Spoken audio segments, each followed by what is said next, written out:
So it's an interesting question that people ask. What's my purpose? What am I here for? What's the contribution that I can make? And you've heard us say already here today that when you manage to get yourself into this vortex so that you are perceiving whatever you're perceiving through the eyes of source, that whatever you hold as your object of attention benefits just by your attention to it. Because in your strong connection with source, when there's no split energy, you're more powerful than millions who are not.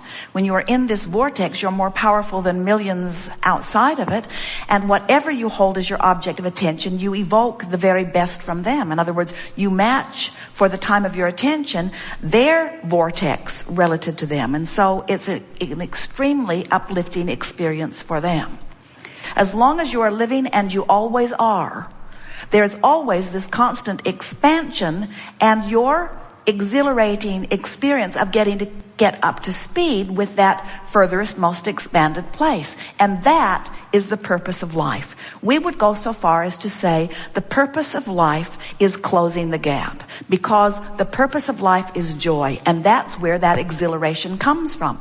Now stay with us just for a minute. Those of you who have been with us for a while, this is going to take you to a new place of understanding. So contrast causes me to ask for something that I don't have. I beat the drum of not having it, which causes me to ask and ask and ask. Law of attraction assembles it. And now I pay attention to how I feel, do some focus wheels, come into alignment with it, and get up to speed with what I've asked for. The most exhilarating part of life is from that moment that you approach the edge of your vortex. Now we want to tell you, the edge of the vortex, someone says, is it really as defined as you are making it out to be, Abraham? And we say, of course it is not as clearly defined, but it helps to define it in the way that we are defining it. We talked about that emotional scale for a while, and on that emotional scale where despair is on one end, where you feel disempowered, and joy and appreciation are on the other, where you feel empowered, true empowerment and freedom. So there is disempowerment and there is fear right down there together, and then there is anger or revenge, and then less anger, and then overwhelmment, and then frustration, and then hopefulness, and then belief, and then knowing. This vortex edge is right there between belief and hope.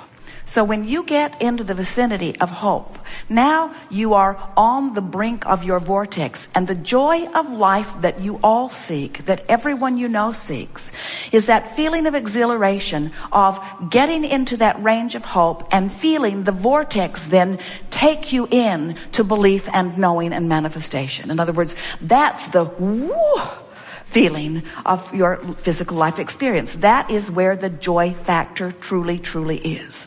So if we can convince you that the purpose of your life is to have that exhilarating feeling of coming into alignment with who you are, the purpose of your life is joy. The purpose of your life is getting up to speed with who you are. But in order for there to be an expanded you to get up to speed with, there must be contrast that causes you to ask.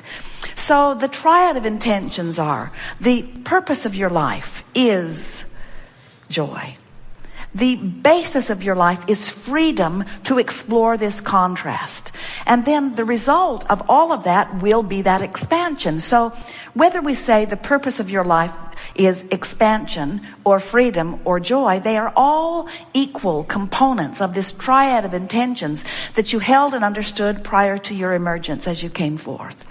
None of you came to fix a broken world. You didn't see it as broken. None of you came to enlighten the world because you understood that it's an individual thing. You came for your own enlightenment. You came for your own alignment. You came selfishly wired, understanding that contrast would cause you to expand constantly, and that the greatest joy in your life would be to give birth to an expanded version of you, and then to bring the rest of you up to speed with it. There is nothing in all of the universe that is more exhilarating than that. And you say, and what's my purpose? And we say, your purpose is the inevitable expansion which you cannot avoid. But your deliberate intention was to come forth and experience the joy of that inevitable expansion.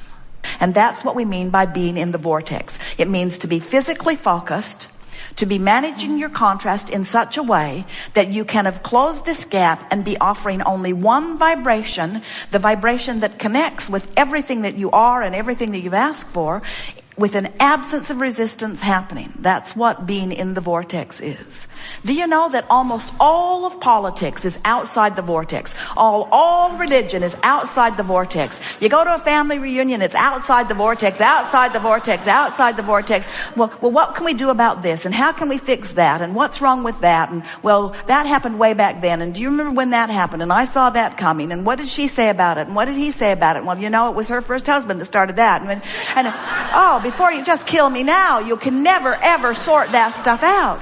But all of that contrasting stuff, all of it is the fodder that helps you to ask and ask and ask and ask. And when you have the clarity to say, I don't need to stir it up. Esther will say to Jerry, I just want to talk about this just a little more, just for a point of clarity. And Jerry will say, please let clarity come soon.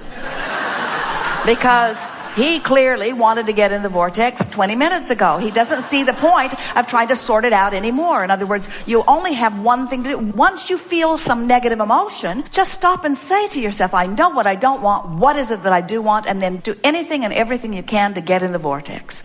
And once in there, the manifestations will be your indicators of your shift in vibration. And that is your reason for being. We're eager to talk with you about anything that is important to you. It is our desire to coax you into the vortex on whatever the subject is. We have a whole bag of tricks to help you find your way in. But most of all, we want you to know that once you understand these two vibrational aspects of you, you're now going to understand everything that you've ever lived or everything that anybody else is living. In other words, there are no mysteries once you understand the laws of the universe. And the laws of the universe are very simple. Law of attraction says that which is likened to itself is drawn.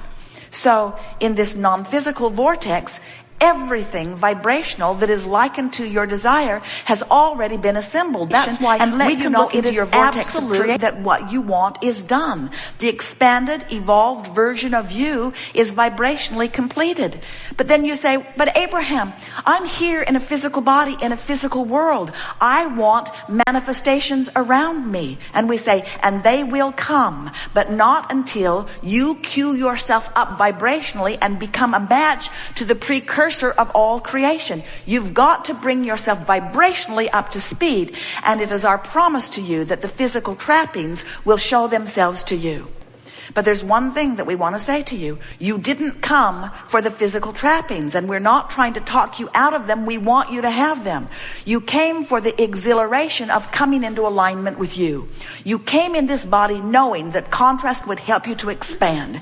And you knew that once the expansion had taken place, that the sweetest ride of your life would be in the getting up to speed with that expansion. It's not just the getting of the stuff or the landing of the relationship or the deposit into your bank account of the dollars that you're seeking. It's not only the manifestation that is meant to give you those good feelings. It is the emotional alignment that is responsible for the good feelings. And if you can get this thing that we're going to say to you next, your life will be blissful from this point forward. If you can be happy in anticipation of what's coming, you'll be happy forevermore. And everything you want will come quickly. You have to look forward and be happy in anticipation of what's coming. Happy in anticipation of what's coming. Because when you're hopeful, you're on the brink of your vortex. And when you're on the brink of your vortex, it brings you in. Frequently. And when you get in there, you have full sight. When you get into the vortex, vibrationally speaking, when you are up to speed and in that vortex, that's when you start rendezvousing with the things that really matter. That's when meaningful things start happening. That's when the speed of life picks up. That's when you feel vital and alive and frisky. That's when your feeling of passion comes over you. That's when you begin living exactly as you knew you would when you came. You did not come forth to suffer. You did come forth to sift contrast. But it was your plan to launch the rocket, then turn your attention to the idea in anticipation of the receiving of the desire and ride that joyful wave to its completion. And you knew that there would always be another platform and another set of contrasting experiences and another rocket. We are eager to talk with you about anything that is important to you. There is nothing that is off limits. Don't be surprised if we do not encourage very much of your out of the vortex conversation. But we do appreciate and acknowledge the value of some of that out of the vortex conversation. Step 1 is sifting through contrast. It's when you ask. Step 2 is source answers. That's this vortex of creation we're talking about. Step 3 is you got to get in the vortex. That's what the art of allowing is. So, very good unfolding here. A little slow going, but don't you now know more about the vortex than you've ever known? Don't you understand your relationship with it? Don't you know what your dominant priority is? Don't you understand your guidance system better? Don't you want to think the thoughts that feel better? Aren't you willing to be nicer to yourself when you're not in the vortex? Aren't you willing to let everybody else off the hook who hasn't been trying that hard to make you feel good?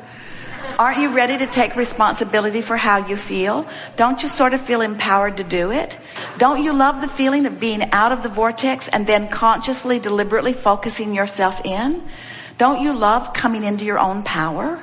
Don't you really like knowing that the universe has your back, that everything that you want's all queued up for you and it's just a matter of focusing yourself into it? Don't you now, from inside the vortex, appreciate more of those outside the vortex contrasting experiences that have caused you to expand? Don't you like knowing that you will constantly expand? Don't you like knowing that it's going to be a constant tuning up? Don't you like that it's going to be a constant tuning up? Don't you like that it's going to be a constant tuning up? Well, that's the part you don't like so much, because you keep thinking you want to get in the vortex and get it done and live happily ever after. And we want you to hear something that is hard to hear, but it is so, so true. And that is, it's getting into the vortex that is the rush of life. Just like when you're hungry and you eat something, it tastes better than when you've been eating all day long. When you're out of the vortex and then you work your way in, that's that zest. That's that feeling. That's that feeling of motion forward, you see. You just don't want to make a career out of step 1. You want to make a career out of step 3, which is moving into the vortex, into the vortex. And each time you're in there, then you can look at those people who you felt were responsible for your not being in, and now they look beautiful to you because they gave you the reason to expand, and in your moving into your expansion, you are thrilled with everyone involved. So you have this person, and they just harass you into expansion, expansion, expansion, expansion. But then you can't get your eyes off of them because they're just so in your face and so inappropriate.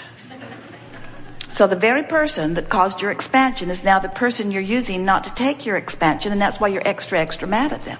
But when you're in the vortex, you'll be extra, extra appreciative of their having prodded you into expansion, and you're using your guidance and wisdom to now take your expansion. There's still a little bit of, oh, Abraham, just get me in the vortex.